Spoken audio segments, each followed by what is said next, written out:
വൈകുന്നേരം ചായയുടെ കൂടെ കഴിക്കാൻ പറ്റിയ ഒരു കൊഴുക്കട്ടയാണ് ഇന്ന് ചെയ്യുന്നത്. കൊഴുക്കട്ട എപ്പോഴും ഒരു ബോൾ ഷേപ്പിലല്ലേ ചെയ്യുന്നത്. അതിൽ നിന്നും ഒരു വ്യത്യസ്ത ഷേപ്പിലാണ് ഇന്ന് നമ്മൾ ചെയ്യുന്നത്. അതെങ്ങനെയാണ് ചെയ്യുന്നതെന്ന് നോക്കാം. കൊഴുക്കട്ടയുടെ ഫില്ലിംഗ് ആണ് ആദ്യം ചെയ്യുന്നത്. ഇതിനായി ഒരു ചീനച്ചട്ടി വെച്ച് ചൂടാകുമ്പോൾ അതിലേക്ക് ഒരു തേങ്ങ ചിരകിയത് ചേർക്കുക. അതിനുശേഷം ശർക്കര പൊടിയാണ് ചേർക്കുന്നത്. ഇതൊരു 350 ഗ്രാം ശർക്കര പൊടി ഉണ്ട്. ശർക്കരയിൽ അഴുക്കൊന്നുമില്ലാത്തത് കൊണ്ട് ശർക്കര ഉരുക്കി അരിച്ചെടുക്കാതെ നേരിട്ട് തന്നെ ഇത് തേങ്ങയിലേക്ക് ചേർക്കാം. അത് ഒന്ന് ഇളക്കിയതിന് ശേഷം ഒരു 5 ഏലക്കയാണ് എടുത്തിരിക്കുന്നത്. അതിൻ്റെ തൊലി കളഞ്ഞ് അതിൻ്റെ കുരു മാത്രമാണ് പൊടിച്ചത്. അതും ചേർക്കാം. അതും ഇളക്കി തേങ്ങയിലെ നനവ് ശർക്കര പെട്ടെന്ന് മെൽറ്റായി കിട്ടും. ഇപ്പോൾ ഇത് നല്ലതുപോലെ ശർക്കരയും തേങ്ങയും വിളയിച്ചെടുത്തിട്ടുണ്ട്.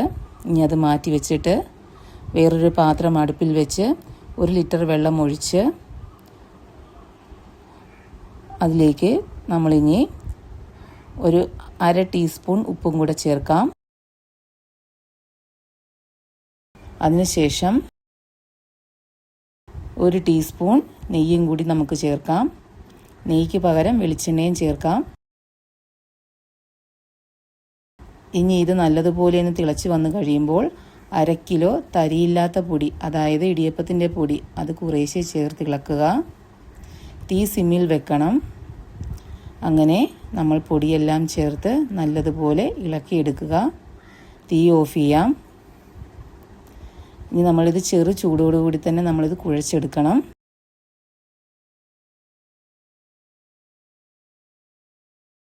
ഇത് നമുക്ക് മാറ്റി വയ്ക്കാം. ഇതാണ് നമ്മുടെ മോൾഡ്.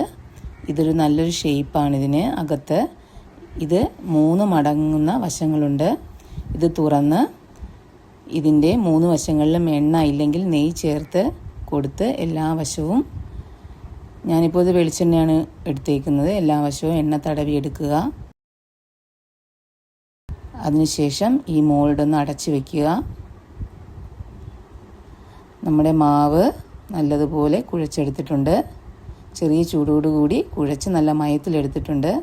അതിൽ നിന്നും ചെറിയൊരു ബോൾ ഷേപ്പിൽ കിട്ടുന്ന രീതിയിൽ അല്പം മാവെടുക്കുക. അത് നീളത്തിലൊന്ന് ഉരുട്ടിയെടുക്കുക. അതിനുശേഷം നമ്മുടെ ഈ മോൾഡിൻ്റെ ഉള്ളിൽ വെച്ച് അകത്തേക്ക് എല്ലാ വശങ്ങളിലും മാവ് ഒന്ന് അമർത്തി വെച്ച് നടുക്ക് ഒരു അല്പം മാത്രം തേങ്ങ വിളയിച്ചത് വയ്ക്കുക. അതിനുശേഷം അതിൻ്റെ മുകളിലത്തെ ഭാഗത്ത് കുറച്ച് മാവെടുത്ത് അതും കൂടി ഫിൽ ചെയ്ത് വയ്ക്കുക. ഒന്ന് അമർത്തി വെച്ചതിന് ശേഷം നമ്മൾ ആ മോൾഡ് ഒന്ന് തുറക്കുമ്പോൾ നമ്മളുടെ കൊഴുക്കട്ട ഈ ഷേപ്പിൽ കിട്ടും. കണ്ടോ, നല്ലൊരു ഷേപ്പല്ലേ ഇത്. അങ്ങനെ ഇത് എല്ലാം ചെയ്ത് നമുക്കെടുക്കാം. അപ്പോൾ നമ്മളതെല്ലാം ചെയ്തു വന്നിട്ടുണ്ട്. ഇനി ഒരു സ്റ്റീമർ എടുത്തിട്ടുണ്ട്. അതിൽ വെള്ളം ചൂടായി കഴിയുമ്പോൾ അതിലേക്ക് നമ്മൾ ചെയ്തു വെച്ച എല്ലാ കൊഴുക്കട്ടയും ഒന്ന് നിരത്തി വെച്ച് കൊടുക്കാം. ഇനി ഇത് മൂടി വെച്ച് നമ്മളൊരാവിയിൽ 5 മിനിറ്റിനുള്ളിൽ തന്നെ നമ്മുടെ കൊഴുക്കട്ട റെഡിയായി കിട്ടും.